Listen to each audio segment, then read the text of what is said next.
네, 안녕하세요. 부킹의 호스트 검은색 달입니다. 네, 오늘은 제가 조금 편안한 분위기에서 2025년 1월하고 2월에 읽은 책들, 어떤 책을 읽었는지 소개해드리는 시간을 가져볼까 합니다. 제가 요번 1월하고 2월에 읽은 책은 총 5권 정도 됩니다. 제가 이미 영상으로 다룬 책도 물론 있고요. 그렇지 않은 책들도 있거든요. 마음에 드는 책 있으시면 한번 직접 읽어보시기를 추천드리겠습니다. 그러면은 여기서 인사말은 마치도록 하고 바로 본격적으로 책 이야기 한번 해보도록 할게요.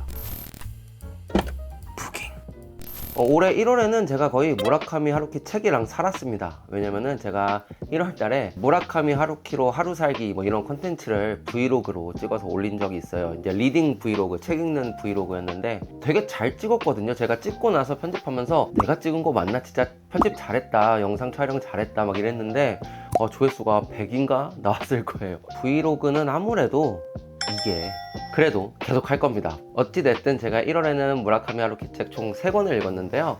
에세이 한 권 읽었고, 잡문집 한 권 읽었고, 그리고 음악 관련된, 클래식 관련된 책을 한 권 읽었어요. 네, 가장 먼저 소개할 책은 이 책입니다. 이렇게 작지만 확실한 행복, 무라카미 하루키 에세이집인데요. 이 책 같은 경우에는 1994년부터 1995년까지 무라카미 하루키가 잡지에 기고한 글들을 모아서 출판이 된 책이에요.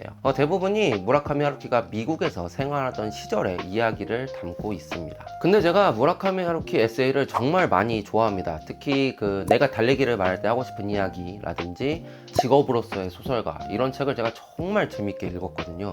아마 하루키 에세이 좋아하시는 분들은 다들 아실 겁니다. 특유의 평범함 속의 비범함? 뭐 이런 느낌이라고 해야 될까요? 그냥 아무것도 아닌 얘기 같고 그냥 하루키 일기 같은데 그 안에 뭔가 내 마음을 울리는 반짝반짝거리는 그런 통찰과 인생의 조언 같은 게 잔뜩 담겨 있어요. 그래서 그런 걸 발견할 때마다 이런 게 에세이를 읽는 맛이구나, 이런 걸 느낄 수 있었거든요. 근데 이 책은 그냥 일기 같습니다. 그냥 평범함이에요. 비범함이 조금 빠져있는 느낌이었습니다. 제가 책을 읽으면은 메모를 정말 많이 해요. 뭐 책에 있는 내용을 요약하기도 하지만 제가 느낀 감상이라든지 아니면 질문을 던져보고 그 질문에 대한 대답을 스스로 해보는, 이런 식으로 제가 메모를 정말 많이 하는데 이 책은 읽으면서 메모 거의 안 했습니다. 그냥 쭈루루룩 읽었어요. 아마 제가 올린 브이로그 영상 보신 분들은 아시겠지만 거기서도 제가 얘기를 합니다. 중간중간에 무라카미 하루키의 부인분인 요코님께서 찍은 사진이 많이 들어가 있고요. 그리고 안자이 미주마루라는 되게 유명한 일러스트레이터가 그린 그림이 이제 들어가 있는데 그 그림이 좀 많이 귀엽습니다. 무슨 초등학교 1학년 꼬마애가 그린 것 같은 그림인데 뭔가 이게 동심, 어른의 동심이 느껴진다고 해야 될까요? 그런 게 느껴져서 그거 보는 건 조금 좋았던 것 같아요. 하루키를 정말 좋아하시거나 하루키의 개인 사생활이 정말 궁금하신 분, 아니면은 미국 생활을 좀 해보신 분들, 그리운 분들, 이런 분들이라면 저보다 훨씬 이 책을 재미있게 소비할 수 있을 것 같다는 생각이 좀 들었습니다. 때때로 문득 혼자서 살아가는 것은 어차피 지기 위한 가정에 지나지 않는 게 아닐까 하는 생각이 들 때도 있다. 그리고 그러한 삶이 정말 피곤하네 라고 인정하면서도 나름대로 힘껏 살아가지 않으면 안 된다. 왜냐하면 개인이 개인으로서 살아가는 것, 그 존재 기반을 세계에 제시하는 것, 그것이 소설을 쓰는 의미라고 나는 생각하고 있기 때문이다. 네, 다음으로 소개할 책은 이 책입니다. 오래되고 멋진 클래식 레코드. 제목처럼 책 표지도 되게 멋있죠. 근데 이거를 벗겨보면 뭔가 더 멋있습니다. 뭔가 이렇게 클래식한 느낌이 있죠.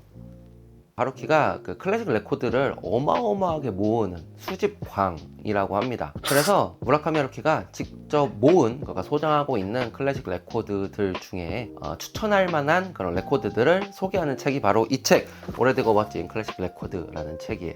이 책은 어떤 실용적인 목적을 위해서 쓰여진 책이 아닙니다.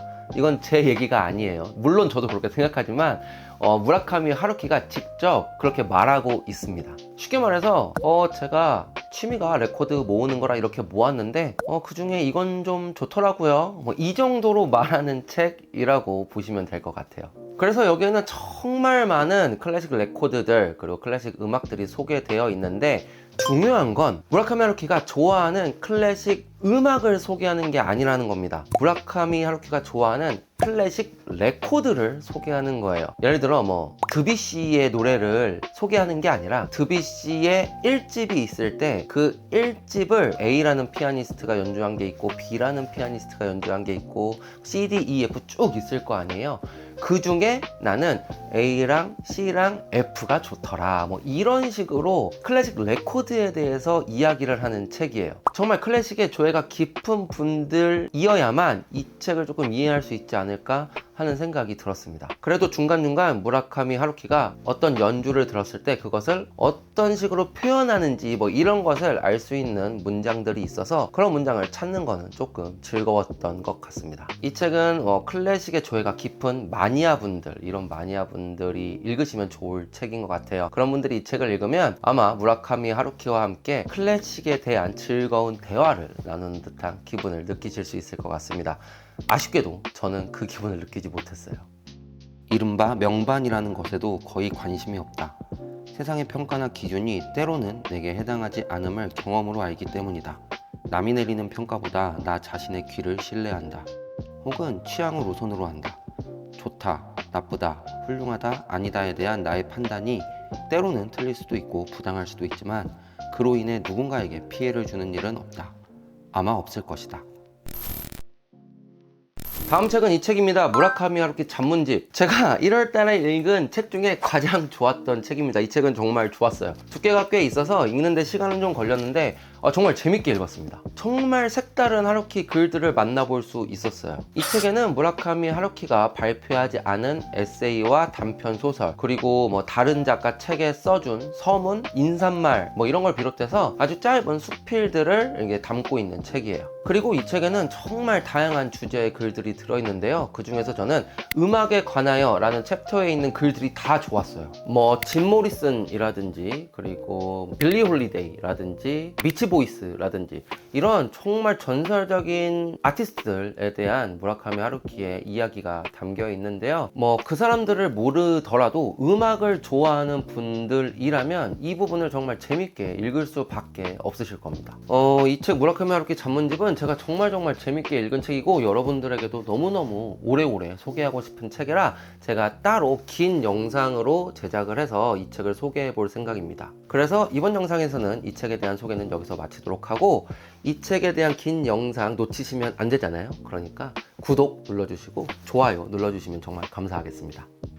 짐 모리슨이 그를 위해 마련된 소울키친으로 사라진 지 12년이 흘렀다. 그리고 그의 노래는 지금도 여전히 스테레오 세트 주변에 살이 타는 냄새를 흩뿌리고 있다. 짐 모리슨은 결코 전설이 아니다. 전설로도 짐 모리슨의 공백은 채울 수 없었다. 예, 다음 책은 이 책입니다. 인생학교에서 만든 책이죠. 혼자 있는 법, 사라 메이틀랜드의 책인데요. 이 책은 제가 긴 영상으로도 소개를 해드렸기 때문에 여기서는 짧게 소개하도록 하겠습니다. 사라 메이틀랜드라는 이 작가도 실제 20년 넘는 기간 동안 아주 고독한, 고립된 삶을 살고 있는 분이라고 합니다. 그래서 작가는 이 책을 통해서 혼자 살아가는 사람들을 보는 사회의 부정적인 시선을 좀 부시고 싶었던 것 같아요. 그래서 그런 편견을 없애기 위해 어떤 식으로 고독을 바라봐야 하는지에 대해서 이야기를 하고요. 고독과 친해지는 방법, 그리고 고독한 삶을 통해서 얻을 수 있는 축복들, 뭐 이런 것들에 대해서 이야기하고 있습니다. 근데 사실 이 책의 제목이 혼자 있는 법이잖아요. 근데 저는 이 책의 제목이 이 책이 갖고 있는 그 책의 내용을 전부 담아내지 못하는 제목이었다라고 생각을 해요. 이제 고독하고 외로움이 다른 것처럼 혼자 있는 법과 혼자 사는 법은 전혀 다르잖아요. 이 책은 혼자 있는 법에 대한 이야기라기보다 고독한 삶, 혼자 영위하는 삶에 대한 이야기를 하고 있는 책이거든요. 이 책을 다 읽고 저는 이런 생각을 좀 해봤습니다. 이 작가가 말하는 고독에 얼마나 많은 독자들이 공감할 수 있을까? 얼마나 많은 독자들을 고독으로 끌어당길 수 있을까? 제 대답은 그렇게 많은 사람들은 아닐 것이다. 하지만 사회가 점점 느슨한 연대를 요구하고 그에 따라서 개인들이 점점 더 독립화되고 있는 세상이기 때문에 우리가 어쩔 수 없이 고독한 순간을 맞이하게 되는 경우가 많아질 거예요. 그런 순간에 이 책에 있는 내용을 바탕으로 해서 그 고독을 충분히 즐길 수 있는 그런 힘을 얻으셨으면 좋겠다 하는 생각에서 제가 이 책을 긴 영상으로 소개해 드렸거든요. 그러니까 이 책에 대해서 조금 궁금한 점이 있는 분들, 호기심이 동하는 분들이라면 그 영상 한번 보시고 이 책 읽을지 말지 결정해 보시면 좋을 것 같습니다. 고독을 즐긴다는 것은 혼자 잘 지낸다는 의미다. 자기 스스로 선택한 일에 호사스럽게 몰두하고 다른 사람들의 부재가 아닌 당신 자신의 존재에서 충만함을 깨닫는 것이다. 고독은 성취이기 때문이다. 네, 마지막 책은 페터 비에리의 삶의 격이라는 책입니다. 이 책도 제가 바로 전주에 긴 영상으로 올린 책이니까요. 오늘 영상에서는 정말 간략하게 소개해 드릴게요. 이 책은 스위스 출생의 작가 페터 비에리가 쓴 철학 에세이입니다. 인간의 존엄에 관한 자신의 독특한 의견을 이야기하고 있는 책인데요. 정말 다양한 예시들을 들면서 자신의 생각을 설파하고 있는 책입니다. 이 작가 페터 비에리는 리스본행 야간 열차를 쓴 파스칼 메르시어와 동일 인물입니다. 그렇기 때문에 어느 정도 글발은 먹고 들어간다 라고 생각하시면 될 것 같아요. 이 책의 가장 큰 특징은 철학책이 아닌 철학 에세이라는 점입니다. 일반적인 철학책과는 조금 다르게 우리가 일상에서 만나는 아주 다양한 상황들을 끌고 와서 그 안에 있는 철학적 이야기를 내보이는 그런 책이에요. 그렇기 때문에 불편하고 너무 딱딱하고 어렵고 이런 책이 아니라 부드럽고 좀 편안한 느낌을 받을 수 있는 철학 에세이입니다. 이 책에서 작가가 말하는 존엄은 어떤 삶의 태도라든지 아니면 그 사람의 품격 같은 것이 아닙니다. 우리가 일상에서 늘 하는 결정, 판단, 그리고 행동 이런 것들이 우리의 존엄을 만드는 행위다 라고 이야기하고 있어요. 그렇기 때문에 작가는 정말 다양한 일상의 예시를 끌어올 수밖에 없었을 겁니다. 작가가 생각하는 존엄은 바로 우리 일상에 있기 때문이죠. 그렇게 많은 그리고 디테일한 예시들 덕분에 독자들은 작가가 말하는 존엄을 훨씬 더 직관적으로 이해할 수 있습니다. 인간의 존엄한 삶이란 무엇일까? 라는 질문에 대한 대답이 쉽사리 나오지 않는 분들이라면 분명 이 책이 큰 도움이 될 거라고 생각해 봅니다. 이 책에 대한 자세한 내용 제가 아까 말씀드렸다시피 제가 이 전주에 올린 영상에 나와 있으니까요. 그 영상 참고해 보시고 이 책 한 번쯤 읽어보시면 어떨까 하는 생각을 가져봅니다. 존엄성 있는 생활 방식은 매끈하지도 완벽하지도 않다. 인간의 존엄성을 이해한다는 것은 이 불완전함을 덮거나 외면하는 것이 아니다. 그것은 불완전함을 인정하고 한마디로 간추릴 수 없는 성질의 논리성을 설명하려는 시도다. 네, 여러분, 이제 3월 봄의 시작이 바로 우리 코앞에 와 있는데요. 저도 다가오는 봄에 더 많은 책 읽고 더 좋은 영상 만들어서 여러분들에게 소개할 수 있도록 노력하겠습니다. 여러분들도 즐거운 봄 그리고 즐거운 독서 만끽하시길 바라면서 저는 이만 물러가겠습니다. 지금까지 부깅의 호스트 검은색 달이었습니다. 감사합니다.